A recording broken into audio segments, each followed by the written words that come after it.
Corona काल में लंबे लॉकडाउन ने कमोबेश समाज के हर वर्ग को प्रभावित किया है। बड़ी संख्या में लोगों की नौकरियां चली गईं, लोग बेरोजगार हुए, छोटे बड़े उद्योग धंधे बंद हुए, जिससे उनमें काम करने वाले लोगों की रोजी रोटी छिन गई। दुकानें बंद हुई तो उन दुकानों के मालिक और वहां काम करने वाले लोग बेरोजगार हो गए। लॉकडाउन के दौरान बेरोजगार हुए लोगों के फौज के अपने घर वापस जाने की जद्दोजहद देश विदेश के मीडिया की सुर्खियां बनी।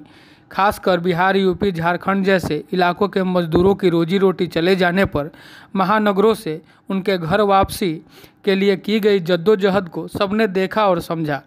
इसके अलावा स्थानीय स्तर पर दिहाड़ी मजदूर, फुटपाथी दुकानदारों, रेहड़ी ठेला खोमचा लगाकर रोजी रोटी कमाने वाले लोगों के लिए तो भोजन पर भी आफत का लंबा दौर चला।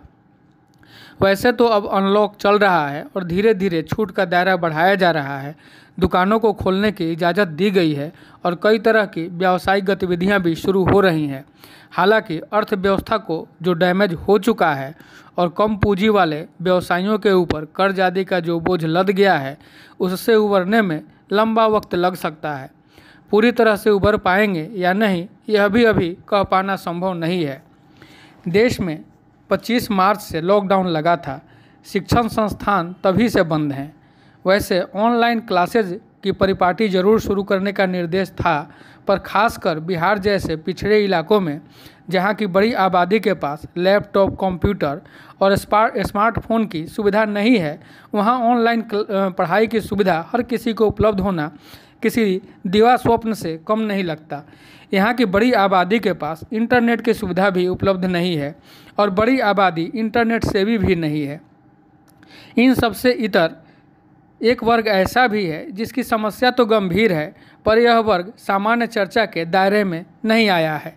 यह वर्ग छोटे मोटे निजी स्कूल, कोचिंग संस्थान चलाने वालों, उनमें पढ़ाने वालों, घर घर जाकर ट्यूशन पढ़ाने वालों और या फिर अपने घर पर ही 10-20 बच्चों को बुलाकर पढ़ाने वालों का है।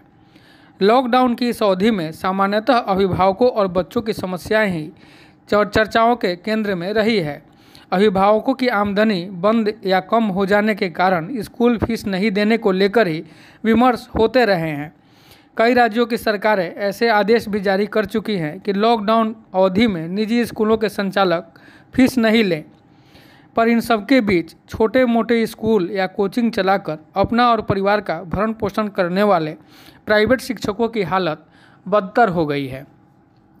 बड़े और नामी गिरामी विद्यालयों जहां ट्यूशन फीस और अन्य कई तरह के मोटे फीस वसूले जाते हों, उन्हें भले ही ज़्यादा फर्क न पड़ा हो, पर एक बड़ी संख्या वैसे लोगों की है जो छोटे मोटे प्राइवेट स्कूलों में 5-10 हज़ार रुपये की तनख्वाह में पढ़ाते हैं और अपना घर परिवार चलाते थे। इन स्कूलों के संचालक भी न तो बड़े उद्योगपति होते हैं और न ही पूंजीपति, ये भी मध्यम वर्ग से ही आते हैं। अब स्कूलों के बंद होने से इनके भवन का किराया, बिजली बिल और अन्य खर्च वैसे ही उनके ऊपर बकाया हो चुका है। चूँकि इन संस्थानों के बंद हुए अब 6 माह यानी आधा वर्ष होने को हैं, लिहाजा ये लोग भी अपने यहाँ काम कर रहे शिक्षकों, मेड आदि को वेतन देने की स्थिति में नहीं रह गए हैं। इसे लेकर प्राइवेट शिक्षक अब आक्रोशित भी होने लगे हैं, क्योंकि उनके लिए घर चलाना अब कठिन होने लगा है।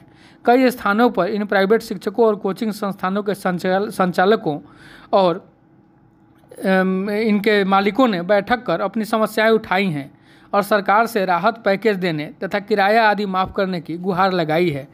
इन शिक्षकों का कहना है कि शिक्षण संस्थानों के लंबे समय से बंद होने के कारण इससे जुड़े लोगों के सामने भुखमरी की हालत हो गई है। सरकारी शिक्षण संस्थानों में तो शिक्षकों, कर्मचारियों आदि को सरकार वेतन दे देती है, पर निजी शिक्षण संस्थान चलाने वालों की जब आमदनी ही 6 माह से बंद है तो वे शिक्षकों और अन्य लोगों को वेतन कहाँ से दे पाएंगे। 5 सितंबर को देश भर में शिक्षक दिवस मनाया जाएगा, पर इन प्राइवेट शिक्षकों की हालत पर शायद ही कहीं चर्चा और विमर्श हो। पर यह भी हमारे समाज का ही हिस्सा हैं और हमारे बच्चों को शिक्षा दे रहे हैं। ऐसे में इनकी समस्या भी विमर्शों के दायरे में आनी चाहिए। अब बिहार के ये प्राइवेट शिक्षक दिवस की पूर्व संध्या यानी 4 सितंबर को काला दिवस मनाने जा रहे हैं, ताकि सरकार का ध्यान अपनी समस्याओं के प्रति आकृष्ट कर सके। वीडियो में सुने ये लोग क्या कह रहे हैं। एंड किड्स वेलफेयर ट्रस्ट के द्वारा सारण जिले के तमाम प्राइवेट स्कूलों का बैठक यहाँ SST सेंट्रल स्कूल गुदरी बाजार में हुआ। इसमें हम लोगों ने तय किया है कि आगामी 4 सितंबर 2020 को पूरे स्कूलों में 1225 स्कूल हैं हमारे जिले में, 1225 स्कूलों में काला दिवस मनाया जाएगा और सभी स्कूल के निदेशकों, संचालकों, प्राचार्यों और शिक्षकों से अनुरोध है कि वे लोग काला पट्टी लगाकर अपनी बातों को रखेंगे कि सरकार हमें आर्थिक पैकेज दे। सभी क्षेत्रों में सरकार ने आर्थिक पैकेज दिया है, लेकिन हमारे यहाँ भूखों मरने के लिए छोड़ दिया है, उसके कानून पर जू नहीं रेंग रही है और हमारे जो प्राइवेट स्कूल के जो शिक्षक हैं वे भूखे मर रहे हैं। तो उनके लिए हम काला दिवस मनाएंगे 4 तारीख को, और अगर सरकार नहीं दिया तो चरणबद्ध आंदोलन की भी तैयारी हम लोग करेंगे। चौरसिया जी, आपका क्या कहना है? इससे बात से हम लोग पूरे समिति सहमत है कि इस मांग को लेकर हम लोग 4 तारीख को धरना देंगे और काला दिवस मनाएंगे और सरकार का अपनी मांग को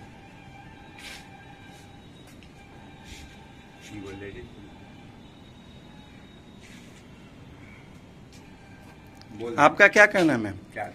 मेरा मानना यही है कि जो 4 सितंबर के दिन काला दिवस मनाने की जो योजना बनाई गई है प्राइवेट स्कूलों द्वारा, बिल्कुल सही है।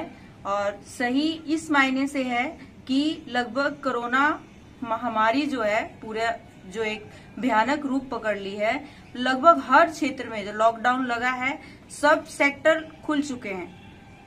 कोई बंद है तो वो एजुकेशन का है और देश की अर्थव्यवस्था तो चरमरा ही रही है और शिक्षा पे भी इसका बहुत गहरा प्रभाव पड़ रहा है।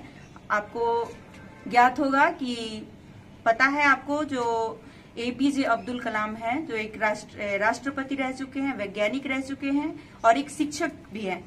उनका मानना था कि प्राचीन काल में जो हमारी देश को चलाने की व्यवस्था है वो मांसपेशियों के बल से चलता था देश। मध्यकाल में इसने धन पर ये आश्रित हो गया, यानी कि जो राष्ट्र जितना धनी होगा वो देश उतना ही विकसित करेगा। लेकिन आज की जो व्यवस्था है, अगर हम शिक्षित नहीं होंगे तो हम देश को सही तरीके से रास्ते पे नहीं ला। क्या नाम है आप?